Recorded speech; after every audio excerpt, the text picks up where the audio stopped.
Alright everybody, how's it going? I am Kritos and welcome to Absolver. Now, this is a game that I want to show you all because it is honestly really kinda good. I mean, I love it. I would recommend this game to play around with it if you can find it on a good sale. But be warned, it is actually abandoned. They are no longer developing this game and it's not getting any new updates. So I'm just planning on showing off what this game is and what it has as it is. And honestly, what I love about it, why I keep coming back to it to play it every once in a while. I'm going to start off showing you a new game. First of all, so we can see we have different origins, and those are basically associated with your skin color, right? But there's different, areas in the world. And this game has a surprising amount of story for how little actual sort of content there is in it. And there's different combat styles. Now, this is the essence of this game. It's a fighting game, and they have different styles. There's Forsaken, which gives you the ability to parry attacks. There is Cult, which allows you to absorb attacks. Windfall, where you can dodge, and then there are others that you don't start with. These are the three starting styles. So there are two other styles in the game. One is Stagger, and the other is the Fei Jin, which is sort of modeled after the Bruce Lee fighting style. Yeah, so there's the combat mechanics. There's a lock-on, and you can strike, and there's an alternate strike. We cannot yet look at those. There is equipment as well, tons of equipment. So as you see, if you just mash, it'll be really slow. But as you can see on the stamina gauge at the bottom there, there's one point where if you hit the strike at the right point, you'll chain it together much more quickly. As well, you can see there's various different stances. So each stance can have different attacks. Alright, so now I can start to show you the learning mechanic. See here, he's got some moves that I don't actually know, and you'll see as I'm defending against these moves, I'll start to learn them. And yes, there's feinting. Thank you for reminding me that, game. I'll try and do some absorption. So basically, I still take the damage, but it's like temporary damage. If I manage to hit them, I can regain that damage back. And it also recovers my stamina when I absorb. Dodging, which seems very imprecise to me. Oh, I actually got it that time. It's rare for me to actually pull that off with proper timing. Just gotta come around here and we're finished with the tutorial area. Yeah, I don't care. Bye-bye. I don't care about any of you. Goodbye. Only person we need to defeat, I believe, is the boss, which is right here.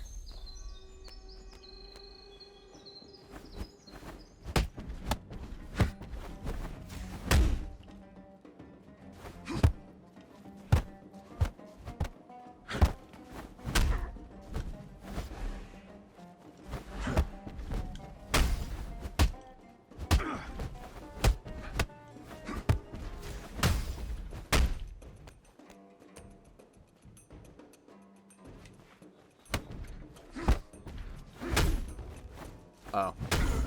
It's on the alternate.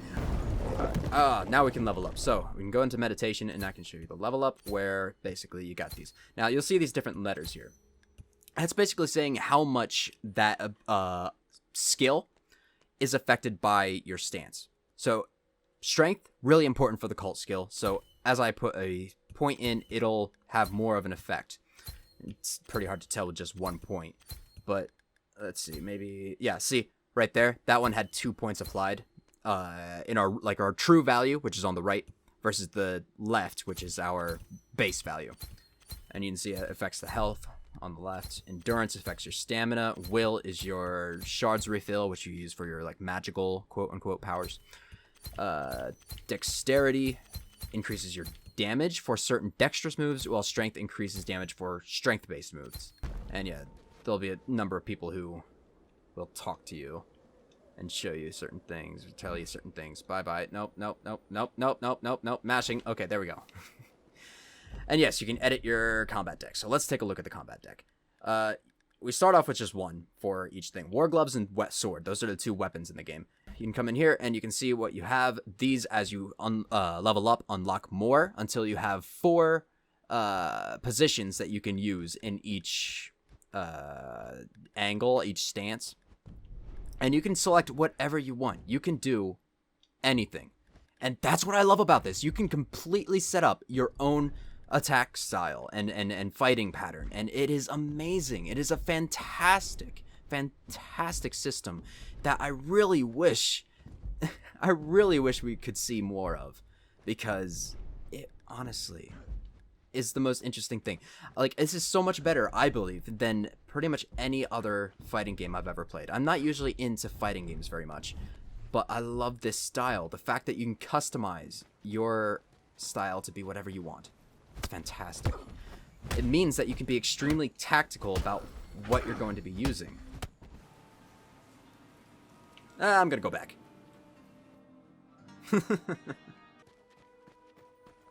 Alright everybody, welcome to Guidance Bridge, the first place you're going to enter when you get into the real actual world. Now I wanted to show you this first. This is the general map of the area. Honestly, it's really not that big, as you can see. That's where this game really suffered. It didn't have a whole lot of content. On top of that, its launch had a fair amount of bugs, as well as hackers. For an online fighting game, not great. But it also doesn't have a whole lot of content in the single player, and that's really where it was weak. It has fantastic, well-refined mechanics, but it was missing content, and it lost its player base, and the developers had to abandon it, which is really, really sad, because this is a great game, and I'm going to show you more of this fighting combat deck building. But this map is the map of the area. You see these yellow lights and the red lights. These red lights are the big bosses of the area. Yellow ones are smaller bosses. Defeat all of them, and that white little rectangle thing there, that's a door. That will unlock, and you can go fight the final boss. After you do that, you're Absolver. It probably could be done in an hour or less, depending on how, good you are. Alright, I want to show you the learning of a move. You learn moves faster if you can use your defensive ability on them. Like that.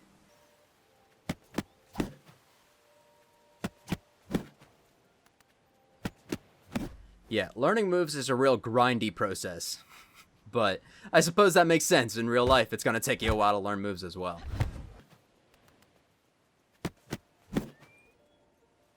Alright, I've almost learned that hook. There it goes. Now, here's the thing. You have to defeat your enemy. If you don't defeat your enemy, you do not keep your experience. That's one thing I don't like about this learning system, is that you can't actually learn if you are defeated, which doesn't make a whole lot of sense. So as soon as you learn a move, you can immediately use it in your deck. Here it is. It's a back facing stance. So we can find it here. And there's a whole bunch of stats here, which is fantastic. You can see it has different range, it has stamina, impact on guard, which is, your basically how much stamina is going to cost for your opponent to block it. Startup, which is how many frames it'll take to actually start hitting. Advantage on hit, so if your opponent is hit by it without blocking, this is how much stagger frames they have. And advantage on guard is how much stagger frames they have if they are blocking when they are hit by it. So yes, now that's just in my deck. I can now just use that. And as we look around, we can see the other moves I have encountered, and this is how much progress I have towards learning them, which is fantastic. I love this whole system of learning different moves and going around and just fighting other characters and players in order to learn moves. I just wish that you learned them even if you were defeated, because that simply makes sense, Knowledge in defeat. That is a nice heavy-hitting move, though. I'm going to hop on over to one of my completed character and show you what's going on there. 314 hours, mine. If you were paying attention, that's how many hours I have in this character. I've put a lot of time into this game because it's just fun. And the customization, not only of your fighting moves, but also your equipment. Your equipment matters as well. There's different weight. So you can see this equipment I have here, there's 34 points of blunt damage and 12 points for cut damage. Your protection. So blunt attacks are not going to deal as much damage as a cut attack will. This will block less cut. And you can customize your sets in different ways. So this one, very heavy. That first outfit, 24 mobility points. So it's considered fast. This one, 13, considered slow. However, I'm not going to be taking a lot of damage. 79 points of blunt and 59 of cut resistance. As you'll see, it also affects damage. The more weight you have on you, I guess, slower you move, the less damage you're going to be dealing. So I have 108.5 damage average for the combat deck I currently have set up using this outfit. If I switch to a heavy outfit, it goes down to 104.5. This is actually affected by your skills as well. There are certain attacks that will not be as affected by this. So we'll take a look at this move here. These are the different attributes that affect it. So there's strength, dexterity, and mobility. Now, this has a mobility of A, which means if I have a really fast character, light equipment, this is going to deal a lot more damage. But if we go to an attack, like this has a mobility of C, which means if I wear heavy equipment, it's not going to be as negatively affected as my tripped kick. We can also see the same scoring points going on in our strength and dexterity. So E, which is very low. This attack really doesn't care if you're dexterous or strong. It's not going to be affected by that. It's mostly about your mobility. If we go to other strikes, such as, heck, I'll just look at this one right here. The side kick, really focus on strength. This one almost doesn't care about your dexterity or your speed, to be honest. It's just how strong can you hit. Which makes sense. You're just throwing your weight into that kick. So as you can see here, this is a setup that I've recently done. It's supposed to mimic a sort of capoeira kind of fighting style. Mostly low to the ground, kind of flowing into things, and mostly based around kicking moves. But you can have up to 3 different decks for each weapon and for your bare hands. So this is more of a punchy, but also has kicks in it.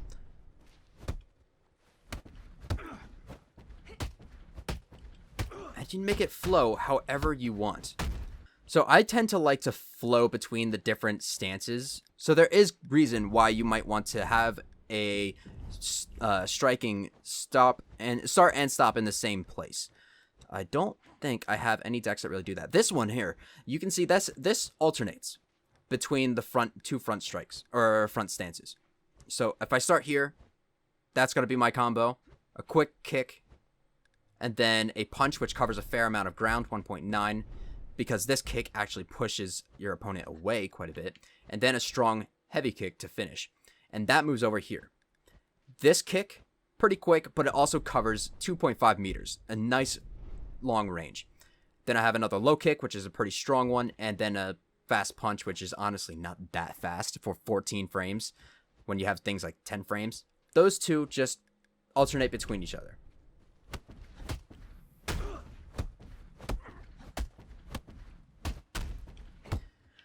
Now here's the fun thing. I can get out of those by using my alternates. So this can go like so.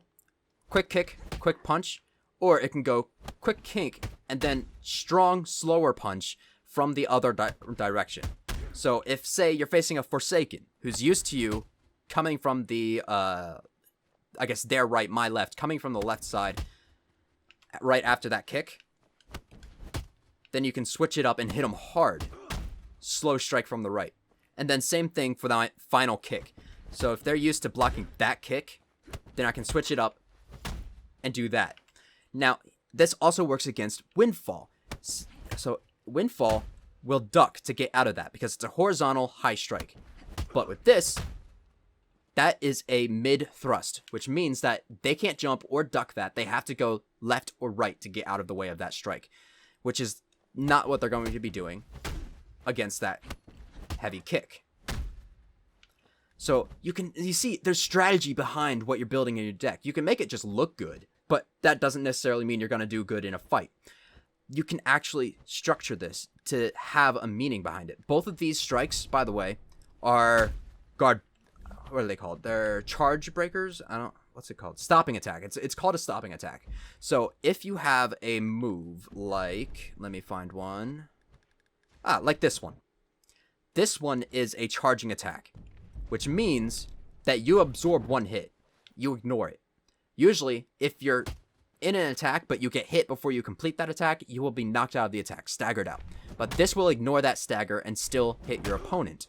You will take the damage. You're not resistant to any damage, but you won't get staggered, which means that you can keep your attack going. And they usually hit pretty hard too. But that is what those other strikes are for. These strikes here will break that. They will still stagger an opponent using those charging attacks. And they tend to deal a fair amount of impact on guard when you compare them to other similar moves. So they deal less damage, but look at the impact on guard. This has half the impact on guard while also dealing 20 points more damage. That would deal, if they're blocking a lot, this would just take a good chunk of their block stamina away. And it leads directly into that kick, which is pretty strong. In fact, or pretty fast. I think that's the fastest breaking attack. A breaking attack deals a ton of impact on guard. 122.4 for this one. And if that's being followed up from one of these guys, then that's definitely going to break their defense. And then right after this kick, axe kick. And they can't be blocking at that point. That, or they are blocking and they're about to lose that block, and then I can still hit them with a good punch and start moving into my other strikes again. So you can also see what everything's got a summary. I got this deck here is very quick. Focuses entirely on mobility. A little bit more on dexterity, but mostly it's about mobility. You want to have a light outfit when using this deck here, because it's all about your mobility. Meanwhile, on this one, it's pretty good on mobility, but it also wants a lot of strength. Dexterity, not so important for this deck, which, as you can see, it uses a lot of heavy kicks.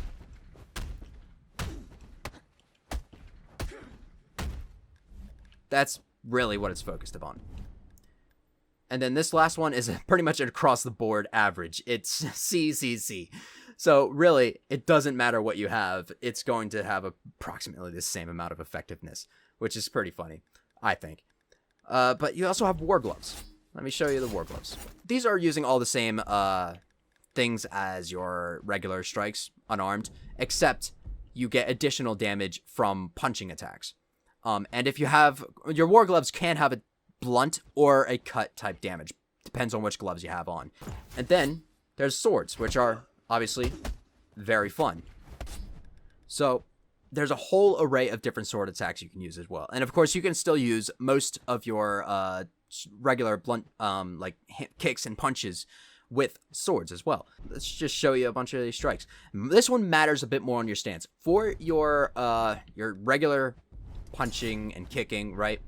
You can see I have the back tripped kick in this front left stance, or front right stance. I also have it in the front left stance. I can use it in either one. But if we go to swords, I have this light swing slash from my front right stance. I don't have it here. It's because of your positioning. So it entirely matters about your position with swords. And there's a ton of different things you can use. Whole bunch of different, look at all this. Ton of options. And as you can see, I haven't quite learned everything. I think you get the point. There is a ton of different things that you can do with building your own deck and doing a ton of different creative, effective, fun fighting styles. I love that sword deck. I'm really happy about that one. One thing I probably should show you is powers. Powers are a thing that I don't use often. I tend to prefer just straight up the martial combat, but the powers do have a place. There are different powers that you can use. Of course, I go directly to the guy who disables your powers with his own. So yes, he used a power on me. That power he used makes it so that I can't use my shards. They're locked out. And you can get that for yourself. Every one of the powers that the NPCs use, you can get as well. Let's go to my powers here. So there's a heal power. Snatcher, so you can grab a weapon away from your opponent. Comes right at you. Shockwave, pushes everybody out. Gravity, makes everybody heavier, so their attacks are... Their attacks deal less damage, it costs more stamina, and they might move more slowly if they go over their mobility threshold from fast to normal or to slow. Earthquake, sort of staggers everybody and stuns them. Shield, increases your protection for 12 seconds. Exhaust, their stamina is pretty much completely stopped from refilling. One of the bosses in Downfall uses this. Silence is what the NPC I was just fighting, that's what he uses. It makes it so you can't use your shards. I did mention that the world is small. It doesn't exactly feel small, though. The map itself is really not that big. This guy really wants to push me off the edge. It doesn't feel small.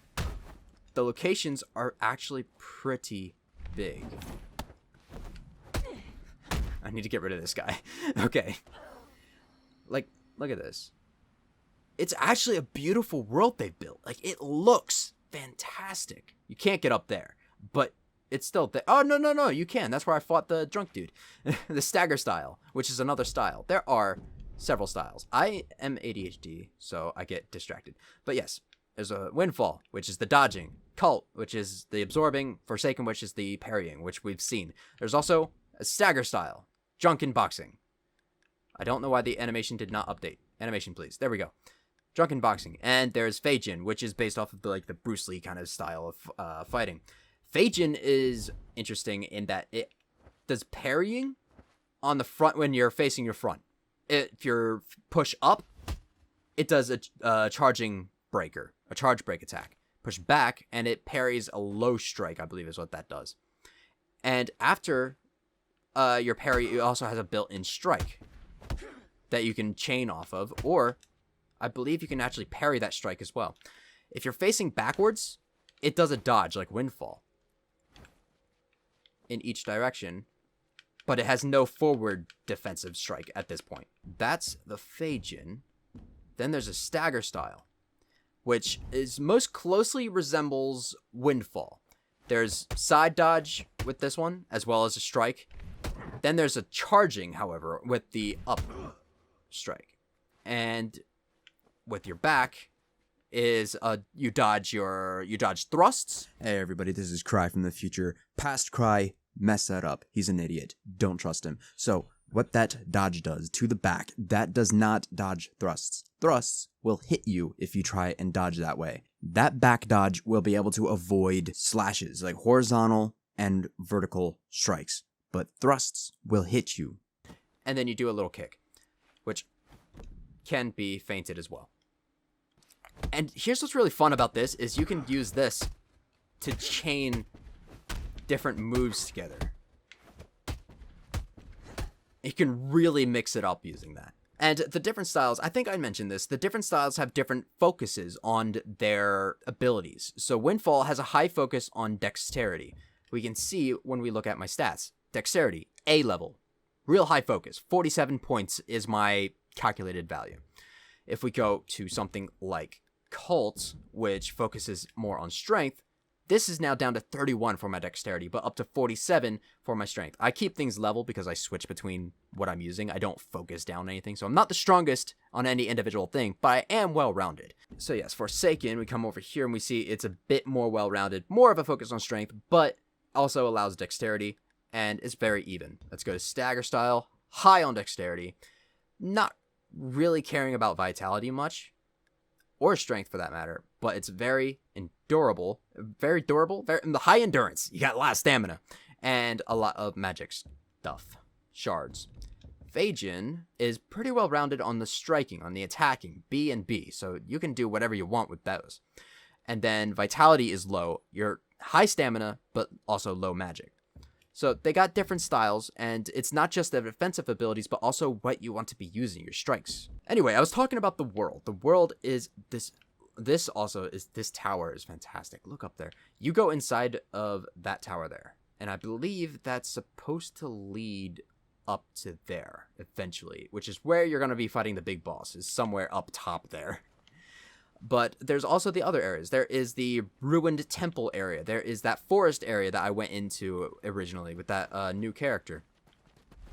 And you'll see different enemy types. Like some of them, like these guys, they tend to pop up. I think these guys are a bit more common. They pop up in several areas. But some types only pop up in certain areas. So it definitely feels larger than it actually is, which is a pretty good thing. And it's definitely a beautiful, beautiful game. So yeah, just a little bit of a love letter to Absolver, which is dead. I just hope that we get to see more style like this, more mechanics like this, because the way that they did fighting in this is fantastic. I love it. It's great. It's it's intuitive. It also is creative, and it's freeing. It's freedom in what you're going to be doing. It's how you want to play your game. Just wanted to show you all this. As I said, I don't recommend buying this at full price because it is abandoned. There is still a player base, but most of them, I'm sure, are the hardcore fans who are really, really good at this game. I'm not that good. I'd probably get my butt kicked if I go into multiplayer online. If you can find it on sale, then I do recommend giving it a shot. It's definitely worth a few hours of your time just to have fun and experience the mechanic, because the mechanic is great. Experience the world. The world's pretty nice. Anyway, that's all I gotta say. Thanks for watching.